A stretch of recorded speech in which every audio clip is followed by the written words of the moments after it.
Hello, everyone, and welcome to another episode of the Today Entitled Packers podcast. I'm here with Bron, and we're here to talk about a phenomenal win over the Detroit Lions on Sunday, and look forward to this Saturday night's matchup with the Carolina Panthers. Saturday Night Football should be a good one, but first, Green Bay Packers, NFC North champions, second year in a row. Unbelievable what they've been able to do the past 2 years. Bron, how you feeling after the win? Yeah, it was a great win. Exciting now that we've clinched the NFC North. We've clinched a top 3 playoff spot all in the same day. We've got a lot of things to talk about, and I'm excited to do that with you, Griffin. Yeah, and on Sunday as well, the Philadelphia Eagles somehow beat the New Orleans Saints. Jalen Hurts in his first ever start. They beat the Saints, so the Packers now sit at 10-3 with the Saints. But of course, we have the tiebreaker because of that Week 3 win over the Saints. So we currently have the number 1 seed, and the number 1 seed is in our own control. And in a year where the number 1 seed means more than it ever has, considering only the 1 seed gets the bye, it's very important that the Packers can wrap that up, and it's they control their own destiny here. So just to start with this win over the Detroit Lions at Ford Field, it was another great showing from the offense. They looked very strong, just as they always do. It's becoming a guarantee that they're going to put up 30 points at least. And, you know, the defense and special teams, they're always good at keeping teams in games. So we're never really pulling away from teams, but it feels more like a dominant win than the scoreboard shows. And that was the case on Sunday. Yeah, it felt like you never were worried about Aaron Rodgers and the Packers pulling that game out. And, you know, not to say the score wasn't close, which it was, but you always felt that the Packers had the advantage clearly over that Detroit defense. So if it ever came to a last-minute drive, you felt like the offense and all the guys there were going to come out on top. Yeah, this offense is just so insanely efficient that it's like I'm like you said, I'm never worried at any point in the game, especially against these bad teams like the Jaguars game. Like, can you believe how insanely close that game was? We only won by 4 points, but not one point in that game was I worried that we were going to lose. I felt the same way in the Vikings game, actually, a game in which we did lose. So, but overall, the offense is just so good that we don't really have to worry about these things against these bad teams like we have had to in the past. So it's great to see the offense dominating at the level they are. But a player we got to talk about, I mean, you know, Rodgers, he's the MVP right now. Devonte Adams, best receiver in the league. It's becoming a guarantee that Rodgers is going to throw 3 touchdowns. Devonte is going to have 10 catches, a touchdown, and Big Bobby's going to have a touchdown. He's had one in, I think, 5 straight games now, something like that. So the player I'd like to highlight here is Marquez, Valdez, Scantling, who we are on the full roller coaster with MVS, as we talked about last week. Because he has games where he's great, a couple 2-game, 3-game stretch where he's great, and then he does nothing. He doesn't even get a yard the past 2 weeks. He doesn't have any yards. But then, of course, he explodes back onto the scene this week against the Lions. And it was really a good showing. He did all the things that me and you, Bron, said he cannot do. He was move the sticks type of receiver rather than take the top off the defense kind of receiver. This was the most yards in his entire career without a 25-yard catch. He had 85 yards on Sunday. Never has he put up 85 without at least a 25-yard catch. So it's great to see him, you know, utilizing his skill set. Defensive backs are scared of his speed. They're going to back off the snap. So it's good to see us taking advantage of that treatment on MVS. Yeah, look, this guy, he struggled the past couple of weeks. He's really, you know, we know about him, what he is. His thing is inconsistency, and this week he brought something that we haven't seen all year, more and more encouraging signs from him coming out. And this one was refreshing to see him kind of do what you said, which was get all his targets and come up with all these catches in the intermediate and short passing game. You mentioned it, you know, his longest reception was 21 yards. That was on that crucial 4th down that they were able to come up with. And you saw what he was able to do throughout the game, just being this route running just guy that's going to go up and get it. And the one impressive play that we have to talk about was that touchdown catch where he plucked the ball out of the air and then brought it down with one hand at the end, falling to the ground, guys smothered all over him. Gorgeous throw from Rodgers, great play from MVS, and that, you know, that's something we haven't seen. His issues come with, you know, the drops. Obviously, that's one of the things that are one of his biggest concerns. And he comes out and makes a play like that pretty early in the game, and you're excited about what he can do for the rest of the game. And we saw that. He ended up with 85 yards, 6 catches, and that touchdown. So it was an impressive day for him. And, Green Bay needs him to play like that, because if he can find that consistency down the stretch, we're going to be in a good spot at the receiver position. Yeah, that touchdown is a catch that I never in a million years would I expect a guy like MVS to make, because when he doesn't have a drop, it's something to celebrate. And this was his first game ever. In fact, his first game of his career with at least 3 targets, where he caught all of his targets. He was targeted 6 times. He had 6 receptions. He didn't drop one. He didn't miss one. He had that one play. I think it was in the second quarter. Or no, it was the first play of the second half, excuse me, where he's blowing past the defensive back, looks like 6 points, but he gets held. And that was the one target he had where he didn't catch it, but he was held on it. So, and the play didn't count on the stat sheet. So it's great to see him really becoming. I don't know if he's becoming it. I really don't. I don't want to get too excited over a game like this, but it was really nice to see him utilized as the weapon we all assume he can be. Look, he had that. We talked about that fourth down, the hook and ladder, where he comes up, gets that ball in a hole shot type situation, and that's something that Rodgers and him haven't connected on a ton this year. Rodgers even had a pick on one. I think it was against Jacksonville, and that connection hasn't been there. But we're seeing more and more Rodgers getting comfortable with those hole shots to guys like Allen Lazard, who's coming back now, rounding into shape, and MVS, like we saw on Sunday, where those guys collapsing into the zone isn't going to scare Rodgers, or MVS sitting in a spot. Rodgers is confidently going to throw that ball in there.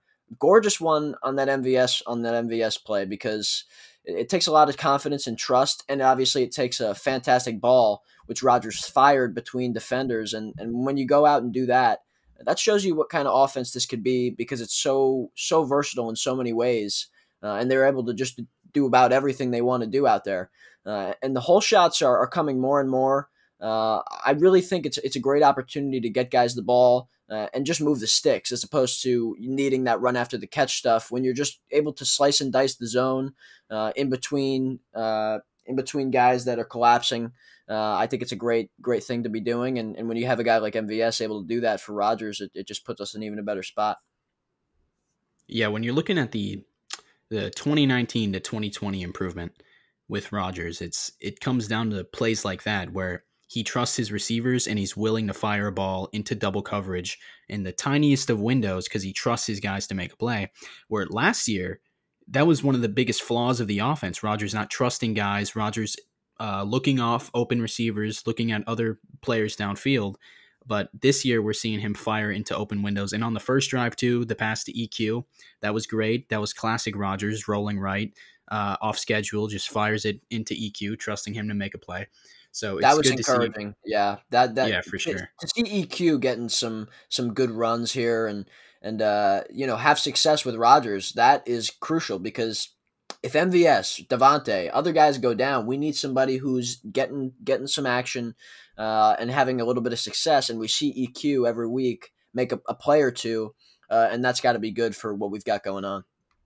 Yeah, especially as of late, he's really been coming on. But in EQ's rookie season, 2018, we only saw a couple glimpses of him, but it was definitely encouraging what we saw. We saw Rodgers. He seemed like a guy that Rodgers trusted. We saw him throw to EQ before he broke out of his route on a couple occasions in 2018. So we were excited coming into the year, but he gets injured at the start of training camp, and it's very slow start to the season where he wasn't even on the field for most plays, even when he was healthy.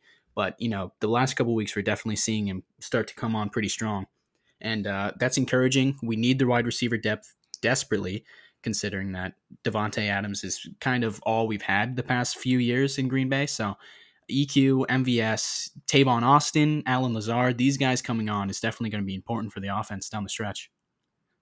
And, if you want to talk about Rodgers here, just because of how well he's been playing, he put up another phenomenal performance this week. 26 of 33. That's a great game. His completion percentage is higher than most years of his career, and he's doing it because everything's on schedule, everything's quick, everything's nice and easy for him, and Matt LaFleur is helping him in that area as well. But he had a lot of success. He scored a lot of points. He had 3 touchdowns, one to Devonte, one to MVS, and one to Tanyan. and then he's got that rushing touchdown as well on that long 14-play drive. It's a great day for him, and we saw what Patrick Mahomes did against that Miami Dolphins team through 3 picks. They win the game, but to me that really put up Aaron Rodgers over the top. If he wasn't there already, Rodgers is at the top of that MVP conversation, and it was just a great game for him. And they're going to have Rodgers cannot throw 3 picks in a game and end up winning. It's literally impossible. It wouldn't happen, and that's the crazy thing about this award. You talk about most valuable. I think that illustrates it to me. We've talked about Matt Moore coming in and they have success on offense and they still win football games. When Rodgers goes out, it's nothing close. I mean, he's just such an impactful player. He does so many different things for us in so many ways. And if he keeps playing like this, it's not just about the MVP for us. It's about the Super Bowl, because we're going to have a great chance to get there. Looking at the landscape of the NFC, and I'm confident in what we're doing right now as a team, but with Rodgers playing at this level, I'm even more confident, and it's just a different year for us. It's not one of those years where you just hope Rodgers can get to a certain level for us to win. He's already at that level, and he just has to continue that. It's a special year for us. I'm excited. Yeah, for the MVP, it's just I would love to be able to call Rodgers a 3-time MVP, because how many guys have ever won 3 MVPs? I know Manning, Brady, Favre. I think that might be it, honestly. That's where it ends, I think. So yeah. So, well, with how tight Mahomes and Rodgers' stats are, it's literally like it's so controversial at this point. It's pick one. I mean, for me, it pretty clearly comes down to Rodgers just because of what's around him. But I can see the case for Mahomes as well, because I would argue he's probably the best player at his position. Maybe not right now, but he's the face of the NFL. I could see why people are arguing for Mahomes. It's so tight across every statistic, even like EPA. It's so tight. I think Mahomes has the edge there.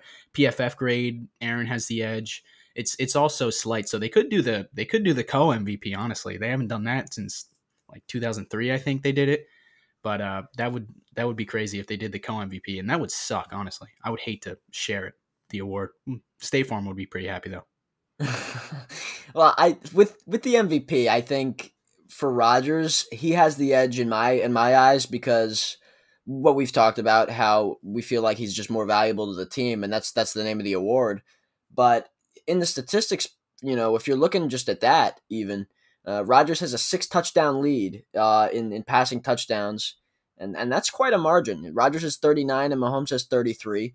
With Mahomes 3 picks on that last Sunday game, he now has more interceptions than Aaron. Rodgers has a better passer rating.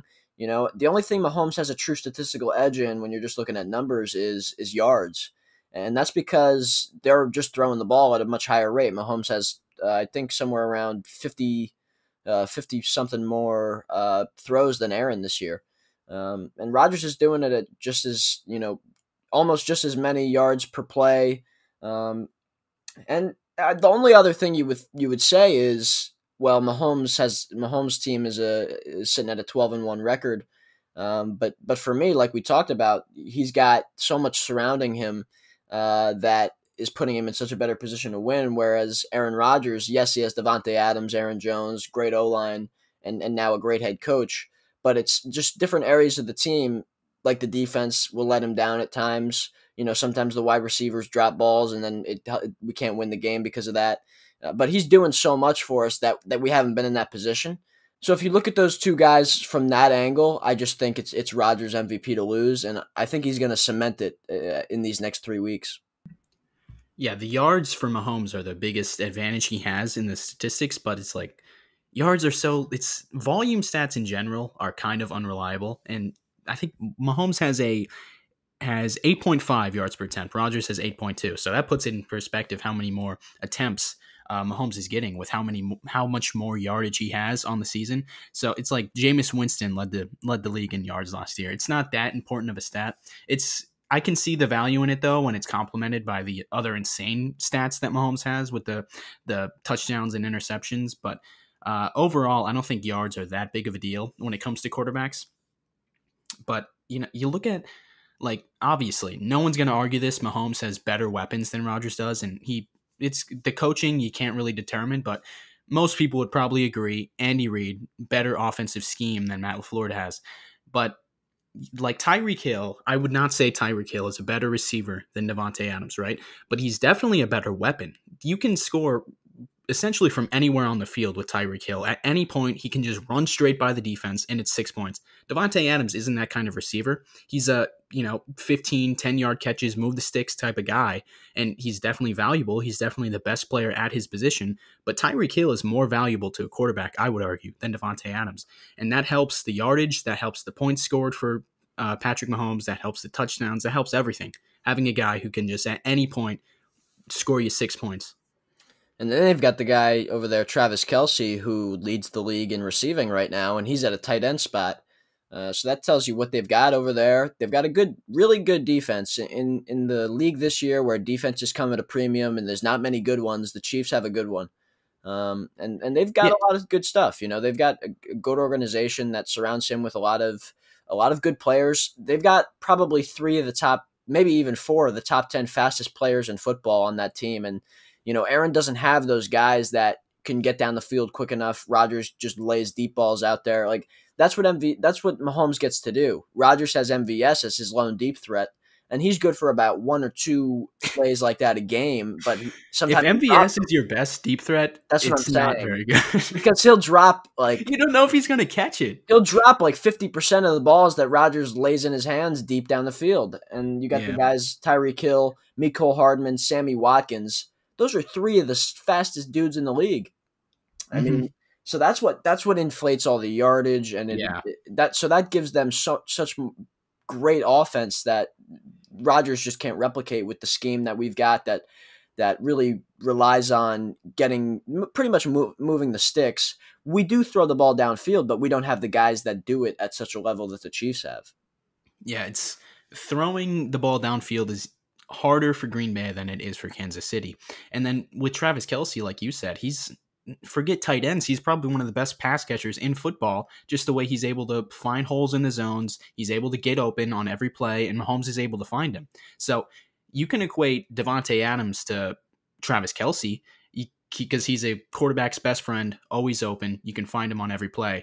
But they have that plus Tyreek Hill and Mecole Hardman and Sammy Watkins, who shows up every few games. It's insane what they have down in Kansas City. And then it's like they throw way more often than the Packers do. So it's a more quarterback advantageous position that Patrick Mahomes is, much more than Aaron Rodgers. And he's putting up just as good numbers, probably even better numbers than Mahomes. So it's, especially with Mahomes' performance on Sunday with 3 picks, almost lost his team the game.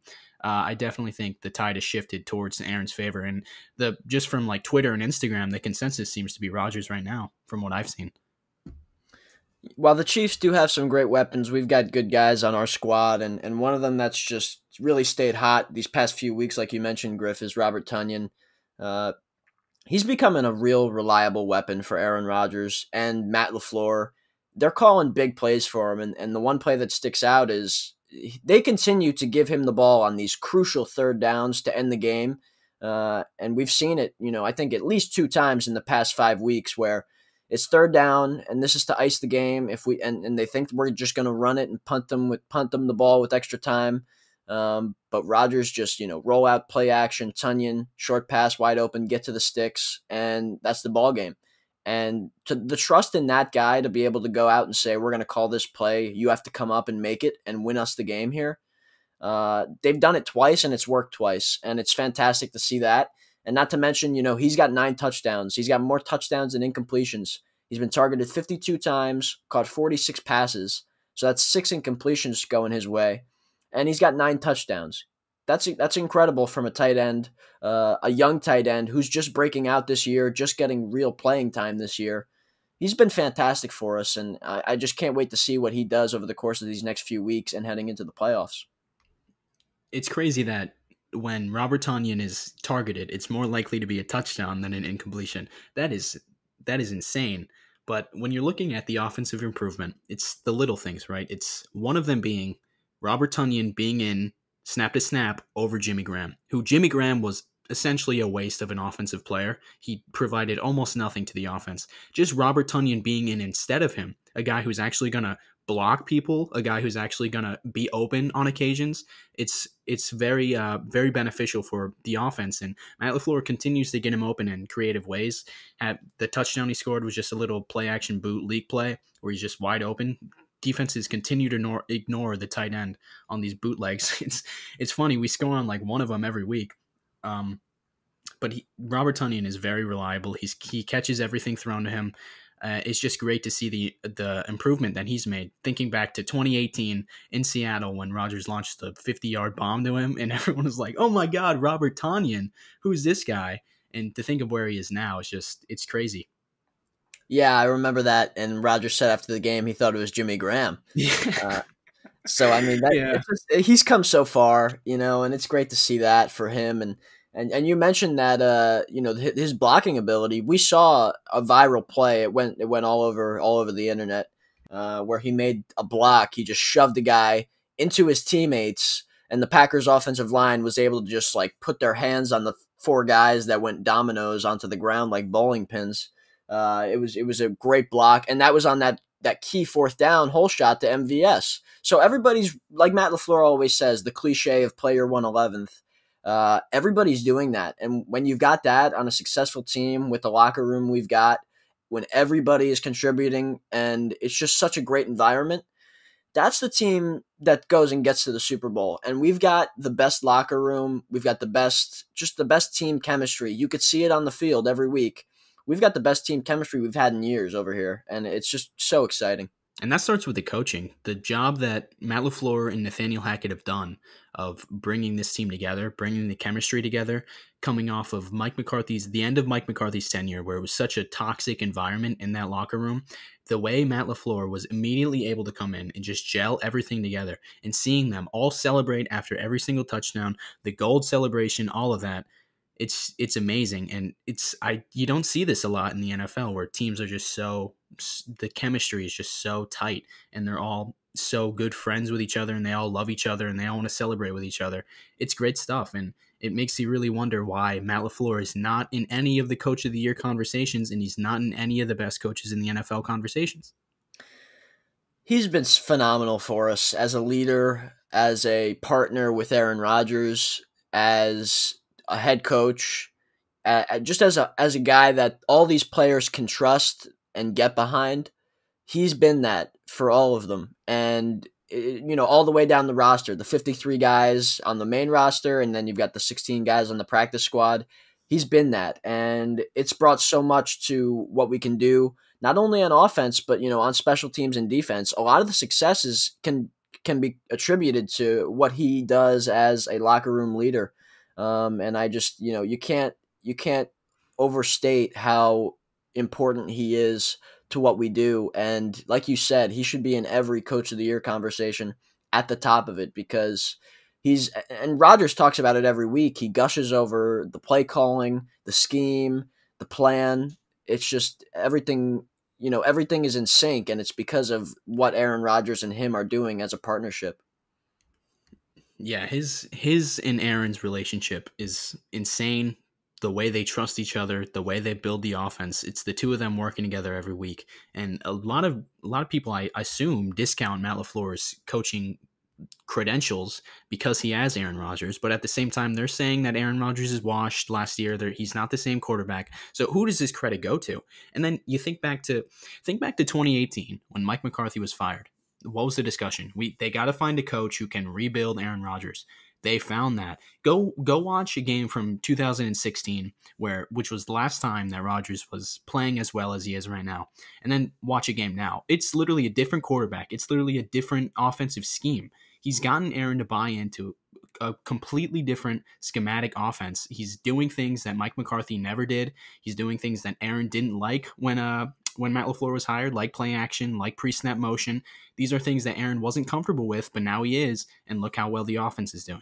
It's great to see from Matt LaFleur being able to come in and literally just rebuild Rodgers into a different quarterback as he enters the back nine of his career.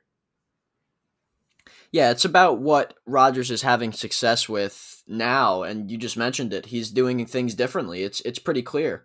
And if you look back and watch that Super Bowl that we won, Rodgers comes out of the pocket, and it's just he's dropping back, and it's the same drop back every time. And he's got the quick feet. He's a lot quicker dropping back. And then you go to today, and every week he's coming out timing his dropbacks perfectly in sync with the receiver's routes. And we also see some of the stuff he used to do, where he's escaping the pocket, buying time, and coming and get completions. So he's doing some things the same, but a lot of it is just the experience he's garnered over the years and what Matt LaFleur, Nathaniel Hackett, and the rest of the guys, Luke Getsy and others, have done to make him what he is today now, which is really the best player in football at this moment. So things have changed, but for the better. And he's just playing at such a high level where he can do it all now. There's no limitations in his game. Yeah, we're finally seeing him become the pocket passer assassin that we've always known he could be, but he's never had to. I mean, you could argue the past couple of years he's probably had to become that, but early on in his career, he's always been insanely accurate, but he was also insanely athletic. He was also he was literally Patrick Mahomes. What Pat Mahomes is now, that was Aaron Rodgers 5-6 years ago. So we were all okay with him being the scramble backyard football type of guy. But once that started to taper off, someone needed to get him to settle down, take your drop back, hit the top of hit the back foot and get rid of the football. And he's doing that now. And all that credit has to go to Matt LaFleur for literally rebuilding him into a different quarterback. Definitely. And it starts with the coaches, like you said. And it's also, you got to give Aaron a lot of credit because he's done some soul searching. He's done a lot of, just self-reflection and also self-scouting. We talked about, the 2010 film he was looking at. All 2010 film. What did he find in the 2010 film? I guess we'll never know, but it's working. Whatever it is, it's working. And he's done a lot on his end to get himself in the right mind space, especially, after all this Jordan Love, we drafted a quarterback. I mean, gosh, that's got to take a toll on the guy who, not playing his best football. He knows he can be better. And then they go take a guy that in the first round, they trade up for him. We know the whole narrative. And that's got to be, that had to be tough on him. And now he comes out with the best attitude he's had in his whole career. And he's really, by doing what he's doing right now, playing at this level, having the best attitude, being the best leader, the whole 9 yards, he's doing everything right. And by doing that, he's showing to this front office, maybe they made a mistake. They definitely made a mistake. But he's showing them what he is and how valuable he is to this franchise. And you throw all that in, and that's why he's the MVP. It's even more than the stuff he's doing on the field. He's the MVP because without him, this franchise, I'm not sure would win a game. Yeah. How much of a factor do you realistically think Jordan Love was in the rejuvenation of Aaron Rodgers? I think it was a factor because it probably put everybody on notice more so than motivation for him. I think it probably put him more on notice than anything just because the idea that he could leave Green Bay was never a possibility. And then this comes now and he really, I think he started to understand like, okay, they just took a quarterback, so they've obviously got other ideas. And, that remains to be seen. I still think based on the way he's now playing as a result of that, only because now he's been on notice and he decided to do a lot of things on his end, like we just talked about. And for all those reasons combined, he's a better player. So I think he's just more on notice that, he wants to stay in Green Bay for his whole career, and he's trying to do that. And by playing at this level, it's going to make it hard for the front office to move on from him. So, in a way, do you think it was Galaxy Brain by Brian Gutekunst bringing in Jordan Love and, oh, what do you know? Your MVP quarterback is an MVP again? That if he can trade Jordan Love for something, a good draft pick, like a second rounder, maybe even a first rounder, then I'll take the wasted 2020 first round pick. Well, if Jordan Love is going to get traded, I expect it to be soon. And I'm not going to say it's going to happen, but I would expect it to be this offseason or the next, because especially if Rodgers continues to play at this level. If you've got the MVP of football, they're not going to get rid of this guy. You can't move off of him. You cannot. They can't. Making a decision like that would alter the entire city of Green Bay and the entire Packers fandom. It would be the entire state. It would be earth-shattering to make that move.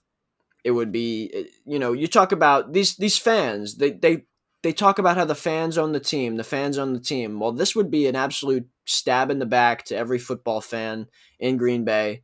So if they made that move, it'd be just detrimental to everything they do. Especially when you get this guy, he's playing MVP level. I mean, it's not going to happen. They won't do it. They don't have the guts to make that move. And if they did, it'd be too costly for them. It would just be too costly. He is everything to that organization. Yeah, and he has been for so long. That's a move that goes beyond football, where you got to factor in off the field aspects of that decision into whenever they trade him. And I feel like it'd be so Green Bay Packers to trade him if he's playing like this at this level in 2 years. It would be so Green Bay. But if he's playing at this level, it would be the worst thing this organization has ever done since drafting Tony Mandrich. Yeah, remember that, up bro? on Barry Sanders. Yes, yeah. Up on we were live for that one. Oh, yeah. But look, All right, let's move on to the defense here. We've talked a lot about Aaron Rodgers and Jordan Love, which is becoming a weekly thing now, I guess. But, it's just incredible how well he's playing. And just, it's great to have him at this level. And Griff, you understand this, and just as every Packer fan does, when he's playing at this level, we've got more than a chance to get back to the Super Bowl. And this is something that I feel good about. So, we'll move on here to the defense. Griff, I really like the way we did on the run defense aspect of the game. But the one thing we thought we had a real strong impact on throughout this season is having nobody be able to really pass on us. And we saw the Lions do that on Sunday. Yeah, I think we got too excited these last 2 weeks facing Mitch Trubisky and then facing Carson Wentz, two of the worst quarterbacks in football. So I was expecting kind of a wake-up call here against Matthew Stafford and an actual talented quarterback and a good offense overall. And yeah, the passing defense, from the Green Bay Packers was not good and not what we were hoping for, to say the least. But I think it comes down to the middle of the field, everything inside. Jair, outstanding. Adrian Amos, pretty good. Darnell Savage playing outstanding right now. Kevin King, unreliable, but he's a good, reliable cornerback.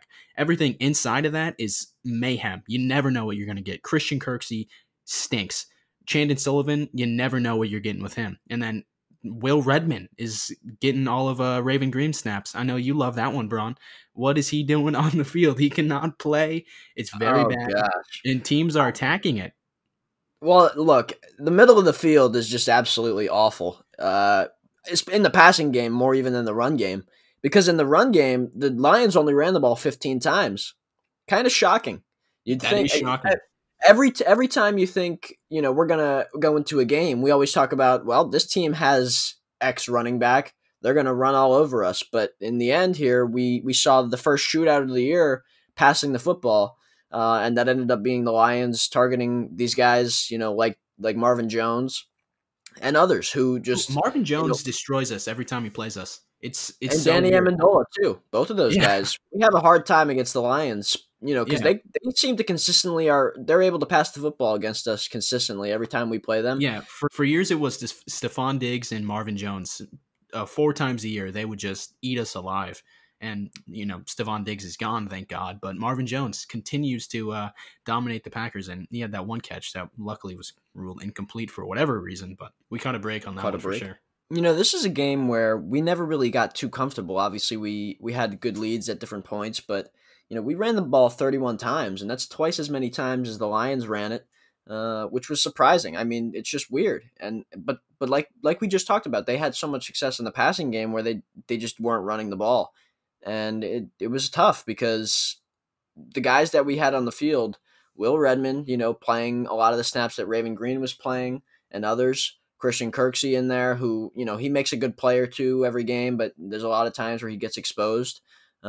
Chris Barnes was in there and he's, he played 40 snaps, but the one guy that didn't play that would have been probably better in a lot of different situations, who has a good impact on coverage, when he's in the game, it's Kamal Martin, and this guy's not playing. For some reason, he had 12 snaps in this game. He's completely healthy, and he's been positively graded on PFF in every game he's played in, but he hasn't played in more than 40, 45 snaps this year.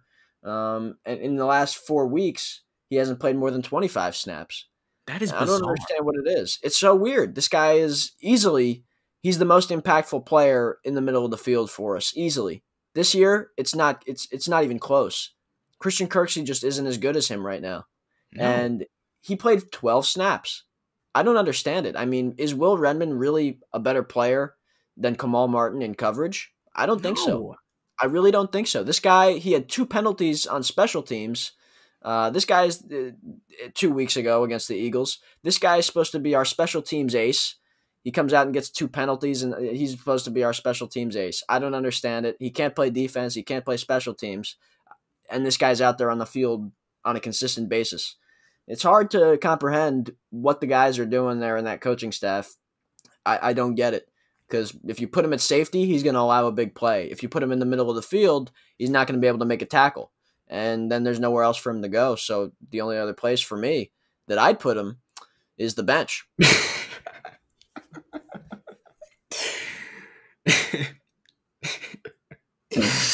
Okay.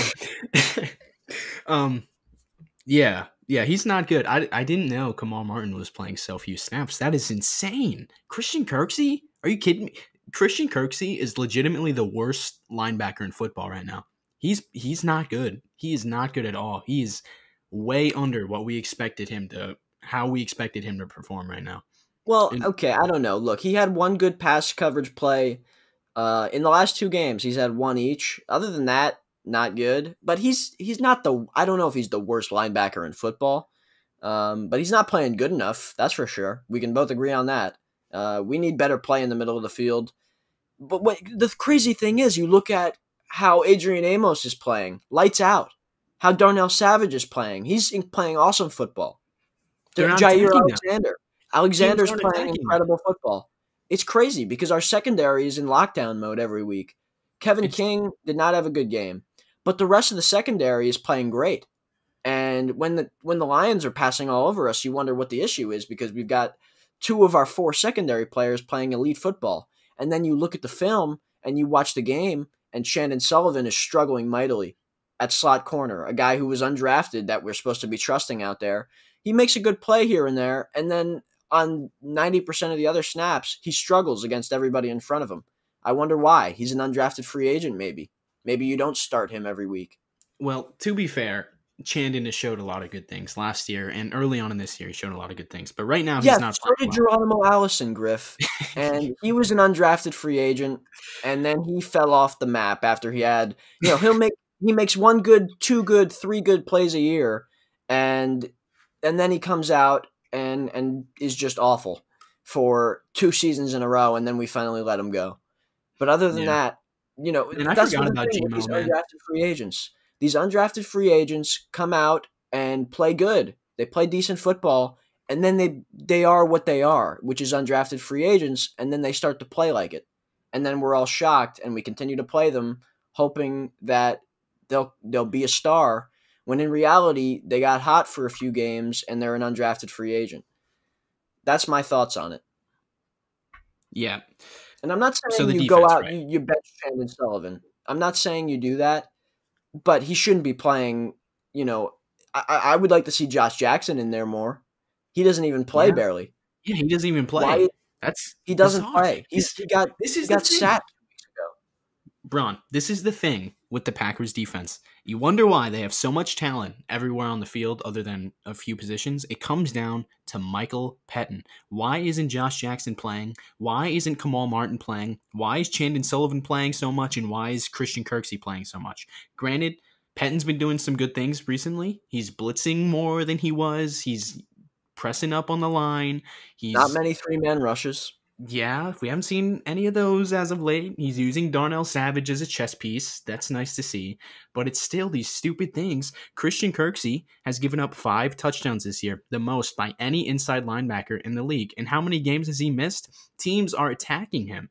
And wow, his only interception this year was the one against the Colts where Phillip Rivers way overthrew it. Christian Kirksey was not in a good spot. He was like 5 yards behind a guy, but Rivers gifted it to him, thank God. He's got a 131.5 passer rating on targets. That's the highest by any inside linebacker. And he's been targeted 38 times, and he's allowed 34 receptions. He is not good, and teams are attacking him. And it makes you wonder, why isn't Kamal Martin on the field? I have no idea. Christian Kirksey is not good, and he doesn't have any explosiveness that we thought he might have when we signed He him. lost that. You're right about that. He looks sluggish. He's so slow out there. Kamal Martin is the exact opposite. We're He's using explosive. Yep. whenever Kamal's on the field, he gets a blitz or two a game, and it's insane the way he's able to jump the snap and he's in the quarterback's lap by the time he gets the ball in his hands. So why can't we just use him like that, but in coverage? It's probably better than what Kirksey is providing. I'll tell you this. We're getting killed in the middle of the field, and it has a lot to do with the fact that we can't cover slot receivers because Chandon Sullivan is struggling and whoever else is covering slot receivers. It's mostly Chandon. It's Will Redmond. Those guys are struggling. And you talk about Christian Kirksey, who can't cover running backs and tight ends out of the backfield. And obviously when receivers get on him somehow, it's a nightmare as well. So that's an issue. I mean, we've got to figure out what's going on there.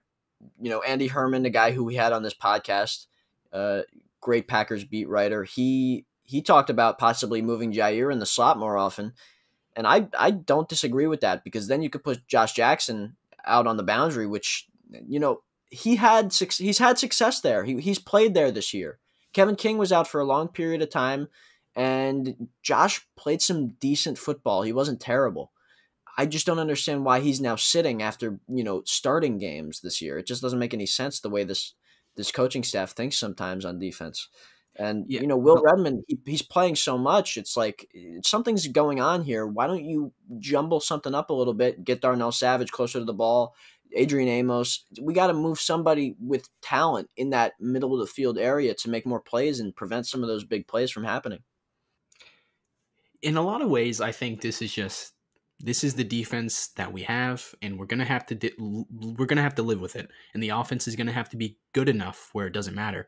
But there are still these things that Mike Pettine just isn't doing, and it makes you scratch your head. And when every week, even against the worst offenses in football, like the Bears, the Eagles before Jalen Hurts, we are allowing teams to come in the back door and in the later parts of the games.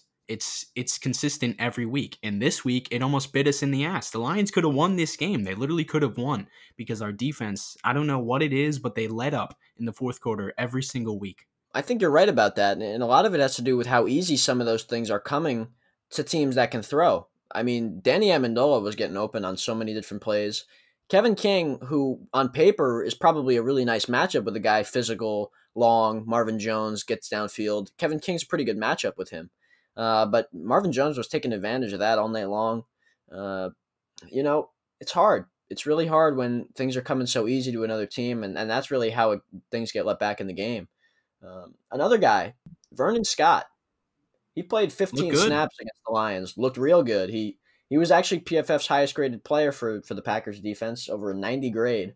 You know, he's a hard hitter, 7th-round pick, TCU. Good-looking player here. We've seen some good things out of him. He could tackle, and like we said, he could hit. So that's not a guy that you go and try him out there. Put him in the spots that Will Redmond is getting every week, because he's a problem. And I've said it so many, 100 times.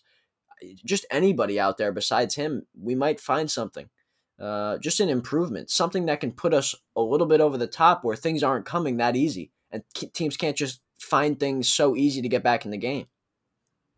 Yeah, there is definitely room for improvement with this defense, and if just these little things that Mike Pettine could be doing, he has made improvements over the course of the season. The 3-man rushes have stopped.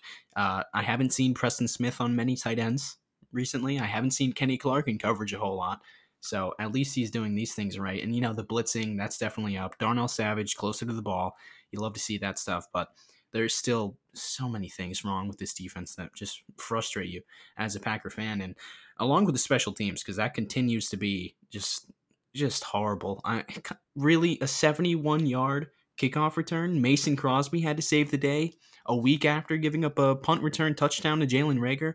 Look, this is stuff. It's a combination of defense and special teams why we're never able to pull away from teams. We're never able to cover the spread against these bad teams because they always come in the back door.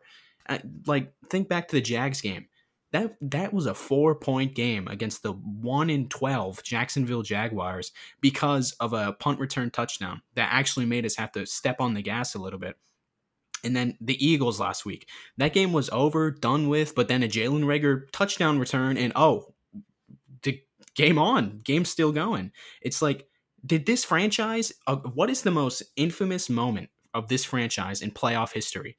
It's the Brandon Bostic botched onside kick. You'd think they would care more about this stuff. This could bite us in the ass again in the playoffs. The special teams, how bad it is. It already has almost several times this year.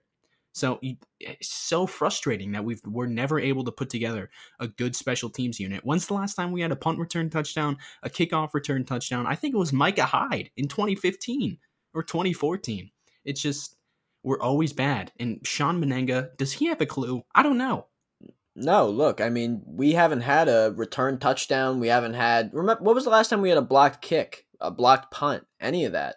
I mean, it just hasn't happened. And it's a problem. We just don't have the special teams unit that a lot of these great teams like the Patriots have had over so many years, that the Chiefs have now, that a lot of these great teams that are Super Bowl contenders, that's the one thing we really lack. But there's room for improvement. That's the only positive thing about this. On even defense as well, there's a lot of room to improve, and it just takes us, just to get clicking here. And the hotter we get, the better chance we'll have. And there's a lot of issues on the special team side, but Randy Ramsey made a real nice hit on a punt that looked real good. He had a great play there. That was a good play, and there's a lot of good things that you see, time and time again. But then there's also, the special teams is good now for like one long return every game. And Mason Crosby, really the only reliable player on the special teams, period. Of course, he made the tackle and saved the day, like you mentioned, but he also saved the day with a 57-yard bomb to put the Packers up 10 points late in the fourth quarter. That really sealed the deal for us, and it was such an impressive kick. Matt LaFleur and him both talked about how, they were going to punt it. Matt LaFleur looked at him and said, "Can you make this?" They had a line that was, that wasn't as far as that they had planned to go in a potential kick, and Mason Crosby gave the thumbs up, and of course, just boots it in.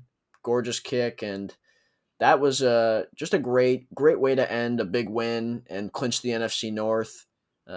Just a great all-around moment for him, because he's been through a lot over these past couple of years, and dating back to that terrible, terrible game he had where he missed 4 or 5 kicks in that stadium. And what a great way to rebound for him, and a great win for the Green Bay Packers, obviously. Mason Crosby might be the most underrated player in the NFL. Like, no one talks about him. He's great. He's probably, him and Justin Tucker are probably the best kickers in the league. And I don't even know if anyone other than Packer fans know his name. Like, why does no one talk about him? I don't know. But yeah, he's great. Ever since that kick, yeah, he's missed 3 kicks since that awful day in Detroit. He's been insane. What he's gone through, like you said, with his personal life. It's great to see him succeeding on the field, and the whole team loves him. He's like the grandpa of the locker room, it seems. It's great. I love Mason. Yeah, with him and Aaron, who we heard today about how they've just been through so much together, being really the 2 oldest guys in the locker room, and really experiencing all these highs and lows, the new coaches, all that. They were together with Mike McCarthy from the beginning. They're here now, obviously, with Matt LaFleur. All these new players in and out. No Jordy Nelson anymore. No Clay Matthews anymore. No Randall Cobb. Just no Charles Woodson. All these guys. It's just they've seen guys in and out, but they're the only 2 that have been through it all. So, pretty cool. And hopefully this is the year where they both experience another Super Bowl together. Yeah, but staying on special teams, J.K. Scott continues to be a horrible punter. I don't know why. I don't know why he's more well-known than Mason Crosby, it seems. Like, people love J.K. Scott. I think it's a meme. I don't know, but he's got the 3rd lowest punt yardage net-wise. Like, he's not good. He underwhelms every week. I don't like the guy, and he's probably Gutekunst's worst draft pick. Yeah. I mean, he was a 5th-round pick, too, which hurts a lot. Yeah, what are you doing? For me, I don't know, you just don't pick a punter that high. Yeah. I think you find one. It's a different scenario when you're talking about drafting kickers and punters and on day 2 or 3. Like, I don't know. It's so much easier to find a veteran guy and hope he sticks. Like, it's hard to draft a guy, and when he's not playing well, you have to stick with him because you drafted him. What He's was wrong struggling. with Jake Schum? I don't know. He played great. He He played did. better than JK has ever played for us, and Yeah. he's still out there, believe it or not. But we continue to roll with this young guy that is struggling. I don't know. I Yeah. mean, and I don't know if making a switch right now is like a great thing, but I don't know if it would hurt or anything. But I don't know. He's just not playing good football. I hope that he can put it together here, but it's been consistently bad for him. And he had a punt inside the 20, but he also booted one into the end zone in a similar spot. So you take the Yeah, good I with the thought he was bad going with to pin him, and that it's a one. lot more bad. Yeah, Yeah, but of course it rolls into the end zone. That was expected. yeah. You take the good with the bad with him, but it's been a lot more bad recently. Yeah, I don't know. Let's talk about this Panthers game, Bron. We've talked almost an hour here about the Lions game. We've had some good discussion, but let's look ahead to this Saturday night. Saturday night football. Packers versus the Panthers. Lambeau Field. Freezing cold. It's going to be a great time, and the Panthers are not having a good year, but they've put up some good games against some good teams like Kansas City. I think they were up 14-3 on Kansas City early on in that one, but Yep.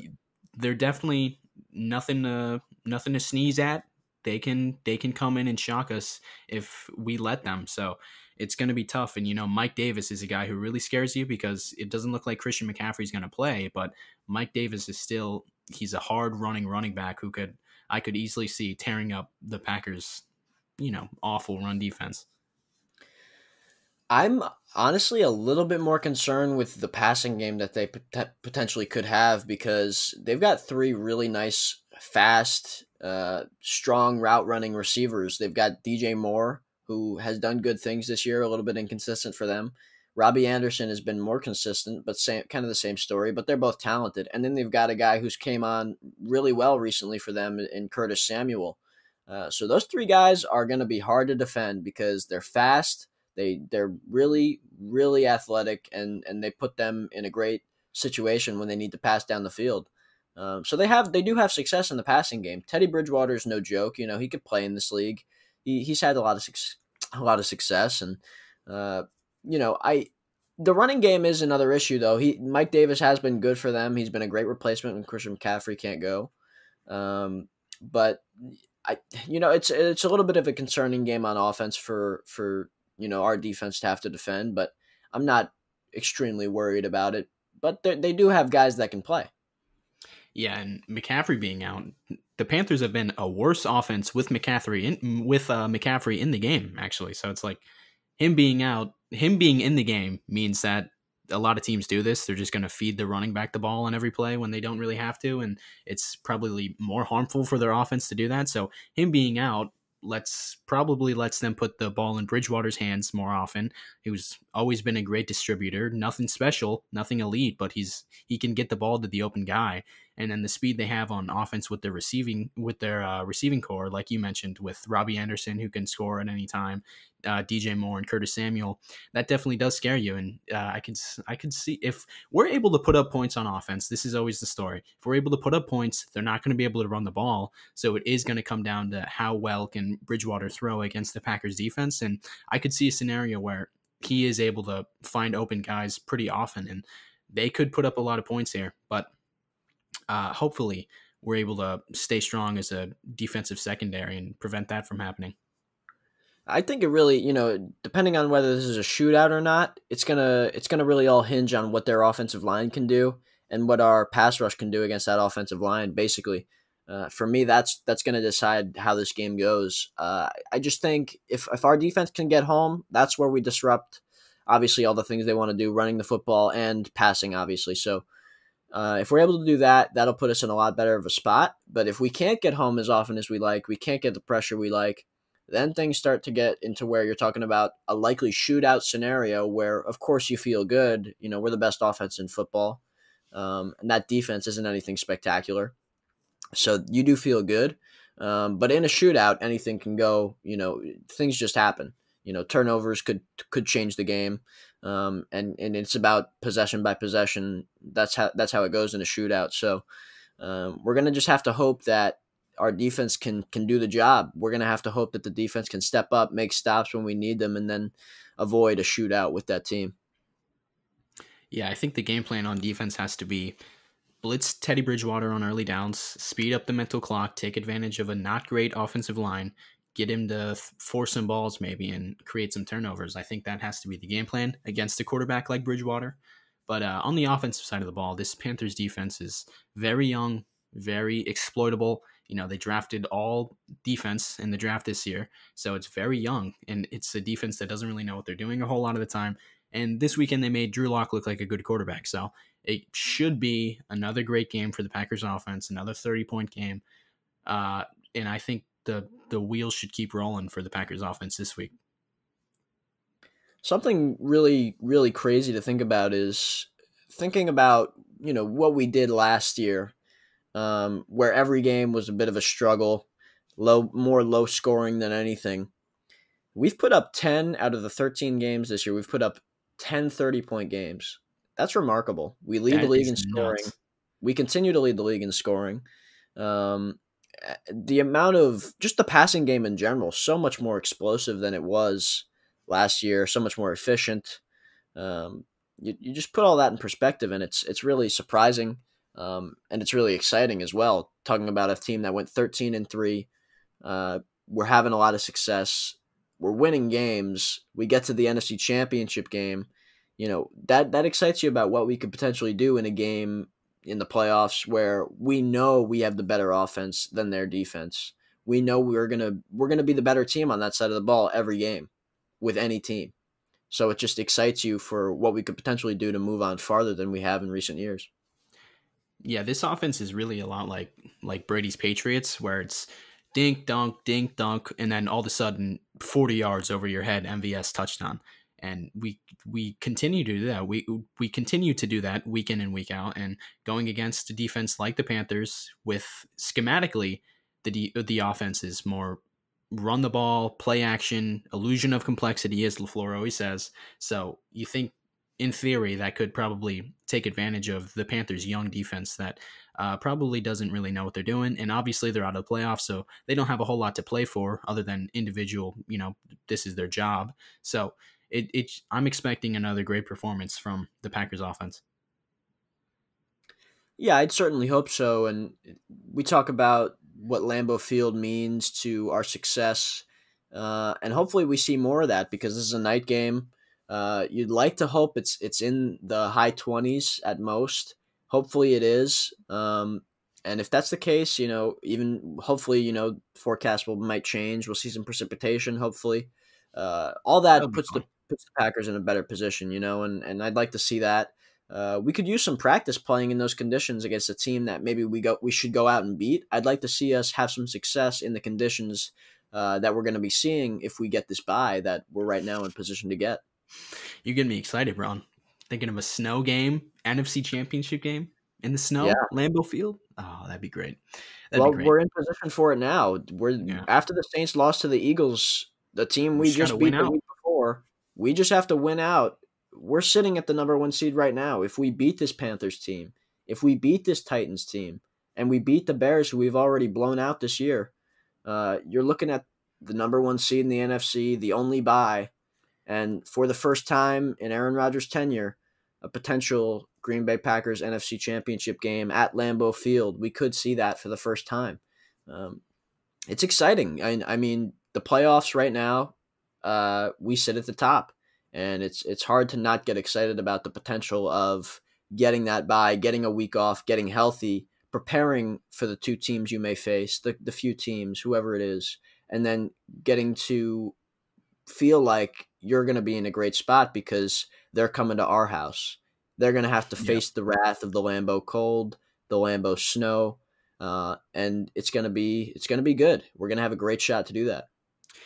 It's very exciting. Very exciting. And, the Chiefs play the Saints this week, so even the Packers, assuming that the Saints don't win that game, we don't know the status of Drew Brees, but assuming that the Chiefs win that game, which they probably should, the Packers can still afford to lose another game, which next week's game against the Titans is pretty scary, and I don't know how that's going to play with Derrick Henry running the ball the way he is. But hopefully this game against the Panthers isn't a trap game. Hopefully they're not looking ahead too much, because the only thing that stops this offense, and it did this week at times once again, is when they get in their own way. So hopefully they stick to going 1-0 this week, as LaFleur always says, and they take care of business. The one thing that we have to be sure of is if we're going to lose a game, let's hope the Chiefs beat the Saints. That's obviously like the number one thing we'll be looking at, apart from, after, because we'll be done with our game Saturday night. Hopefully we've won. But even if we do, we're going to have to watch that Chiefs game, because the Chiefs are going to have to come out on top. And if they do, that enters the scenario where we could lose to the Titans. But losing to the Bears rather puts us in a bit of a tougher spot, because that's an NFC team. Our NFC record against a team like the Seahawks or the Rams would then be worse unless they lose a game that might be surprising. If you do all the math and all that, it puts it in some tough spots where we, if all the likely scenarios pan out, we might not be that number one seed if we go out and lose to the Bears as opposed to the Titans. So if we go out, none of this matters if we beat all three teams that we face. We're going to be the number one seed. But if the Saints lose this game, we still have to make sure we go out and win, because there are scenarios where teams, either the Rams or the Seahawks, they can come out and overtake us, even though we have the advantage over the Saints.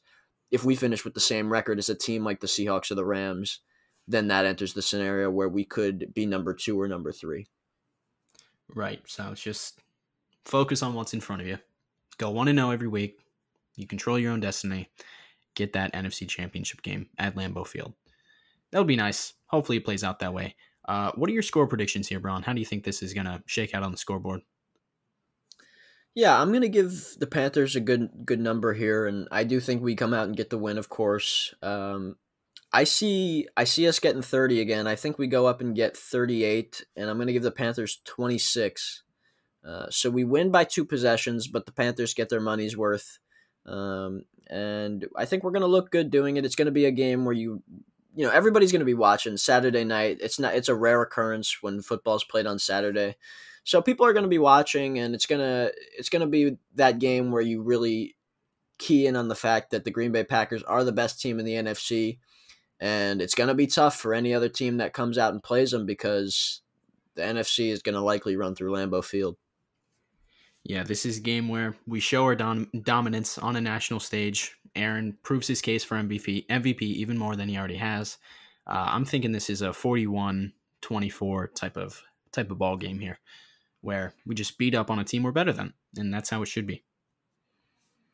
All right, that's going to do it for this week's episode. Thank you all for listening. We'll be back after hopefully a good game against the Panthers, and you can find us on Spotify, on Apple Podcasts, and on YouTube as well. Thanks again for listening. See you next week. Go Pack Go. See you guys. Thanks for listening. Go Pack Go.